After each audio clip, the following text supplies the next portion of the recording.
Hello everyone. We are looking at determinant chapter phase 5 and exercise 1. This is question number 41. So just let's read the question. Examine whether the system of equation, the given system is consistent or not.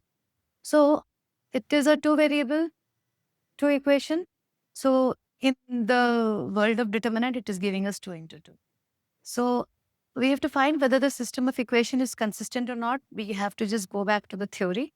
Said coefficient determinant. So a determinant formed from the coefficient which is 2 minus 1 and 4 minus 2. So if this is equal to 0, then we have to further find out about the consistency. If this is not equal to 0, then unique solution exists or it is consistent. So in this case, it is equal to 0. It is equal to 0. It is equal to 0, and that means it will not have unique solution. Still, we have to further explore whether infinite solutions are possible or not. So 2x minus y is equal to 5. All right, 4x minus 2.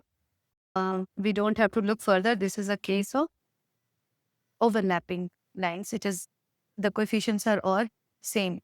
This is simply multiplied with 2 and we get this. So it is a case of infinite solution. Yes, system is consistent with infinite solution. So it is a dependent system. Okay. All right. Thank you.